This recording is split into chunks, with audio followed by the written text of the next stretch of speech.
माह सियाम में हमें उन कामों से भी रोक दिया गया जो कि काम जायज़ थे, खाना पीना और जो है वो अपनी मनकूहा से जिनसी ताल्लुक़, ये तो वो उमूर थे कि जो जायज़ थे, मशरू थे।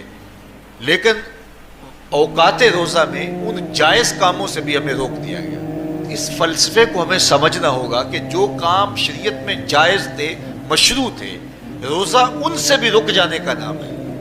और जो चीज़ें शरीयत में जायज़ ही नहीं हैं, झूठ बोलना है, गीबत करना है, बदनिगाही है और दीगर बुरे आमाल हैं, तो ये चीज़ें तो रोज़ा ना भी हो फिर भी नाजायज़ हैं। तो जो चीज़ें जायज़ थी रोज़े में उनसे भी मना कर दिया गया, और जो चीज़ें नाजायज़ हैं तो अगर कोई शख्स उन चीज़ों से नहीं रुकता तो फिर उसने रोज़ा क्या रखा। एक बंदा भूख काटता है लेकिन झूठ बोलता है, एक बंदा प्यास काटता है लेकिन गीबत करता है, एक बंदा सुबह से शाम तक ना कुछ खाता है ना कुछ पीता है लेकिन रिश्वत लेता है। फिर मुझे बताइए उसने रोज़ा क्या रखा। रोज़ा तो एक मश्क थी कि जो चीज़ें जायज़ थी उनसे भी मना कर दिया गया, उनसे भी रोक दिया गया, और जो नाजायज़ थी वो तो पहले ही नाजायज़ थी, रोज़े के बगैर भी नाजायज़ थी। तो इसलिए रोज़ा एक मश्क है।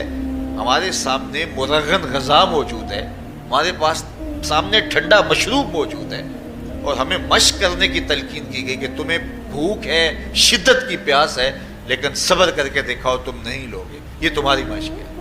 तो फिर जो हराम होगा, अल्लाह की तरफ से ममनू होगा, तो उसको तुम किस तरह लोगे जब तुम्हारी ये मश्क हो चुकी। लेकिन हम इस मश्क के अंदर ही जब उनसे नहीं रुकेंगे तो फिर हमारा रोज़ा ही नहीं होगा, फिर भूख और प्यास काटने के अलावा कुछ नहीं।